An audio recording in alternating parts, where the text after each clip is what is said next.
Bonjour, dans cette vidéo, on va se connecter à une base de données à l'aide de Python. Le but de tout ça, en fait, c'est plus tard de faire une application web. Pour l'instant, il n'y a rien de web dans ce qu'on va montrer aujourd'hui. Ça, c'est un fichier qui a été créé par Nicolas Richard ici, qui était très aimable de me le fournir ici. Ça va nous prendre un connecteur. Le connecteur me permet de me connecter à la base de données. Ça porte bien son nom. Je vais faire ici, moi, mes installations sont déjà faites. Mais normalement, je devrais faire pip install MySQL Connector, Python, ça ici.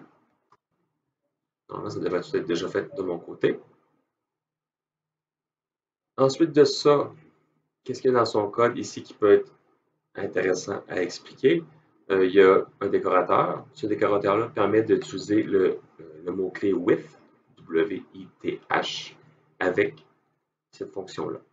On va voir un petit peu qu'est-ce que ça veut dire. Ici, on va complètement, comme ça ici.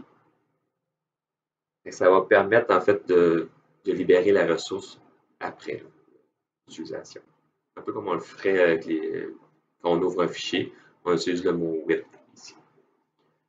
Ça ici, c'est un décorateur ici, ça me permet de créer la connexion. Vous avez de l'information sur la connexion, c'est pratiquement toujours comme ça que ça se passe dans une application qui se connecte à une base de données, mais ça prend un nom, un identifiant, un mot de passe. Dans ce cas-ci, j'en ai pas. Où va se trouver le serveur de base de données et c'est quoi le nom de la base de données sur ce serveur-là.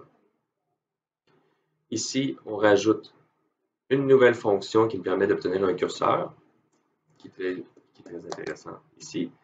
La partie un petit peu plus complexe, mais vous avez ici un yield. C'est pour dire que c'est un générateur. Si on avait fait un return ici, mais tout ce qui est ici, ce ne serait pas exécuté. Ce qu'on veut, dans le fond, c'est qu'on on retourne, entre guillemets, la connexion à l'appelant. Ce n'est pas un vrai return parce que le langage va se souvenir qu'il était rendu là à l'exécution. Ensuite de ça, s'il se passe quelque chose, une exception, mais on va faire un rollback sur la connexion. Rollback, c'est on enlève tout ce qu'on a fait. On revient à l'état initial, avant le début de tout ça, et on relance l'exception. Sinon, s'il n'y a pas d'exception, on va faire un commit de notre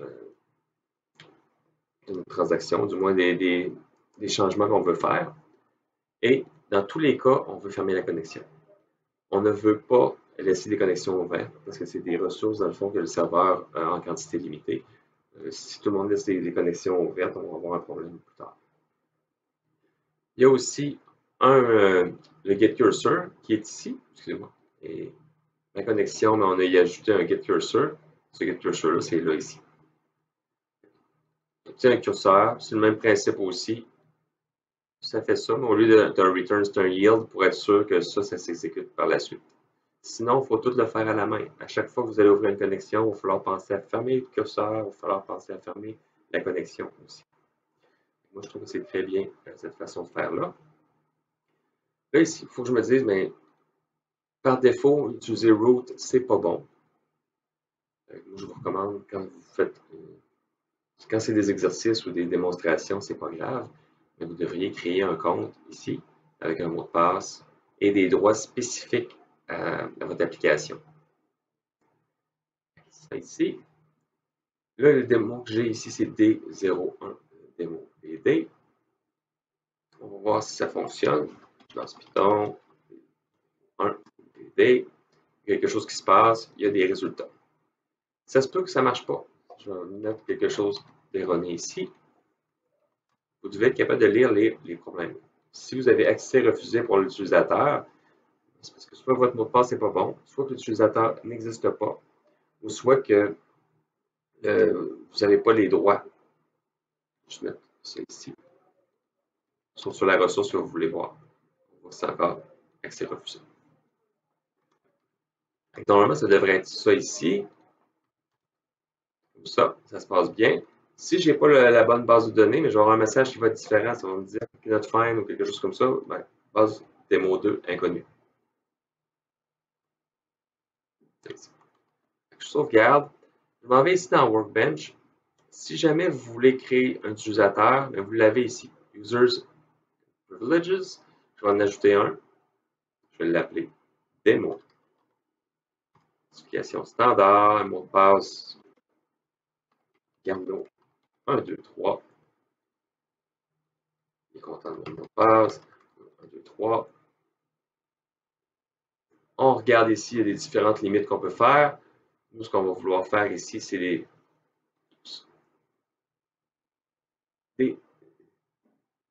add entry ici. On va dire tous les schémas ou un schéma en particulier. Moi, je veux qu'il y ait seulement accès sur démo. Je fais OK.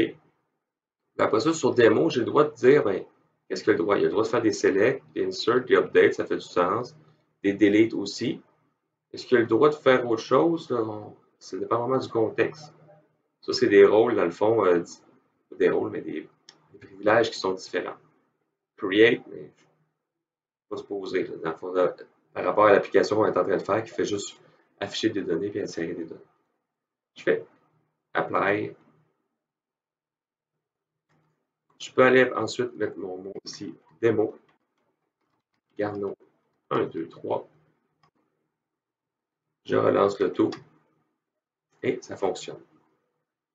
Et ça, c'est la bonne pratique, c'est vraiment d'avoir un utilisateur pour l'application et de lui donner des rôles, des privilèges plus restreints.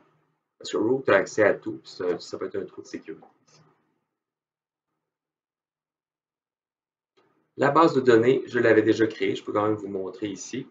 Je l'avais déjà créée. Dans Workbench, on clique sur ce petit icône-là. On l'appelle, par exemple, démo 2. Je fais appliquer. Ça me dit qu'est-ce que ça va exécuter comme requête. Je fais apply. Je clique sur le petit icône ici qui me dit, ben, veux-tu faire du SQL? Je mets du SQL. J'avais le script ici qui a été fourni aussi par Nicolas.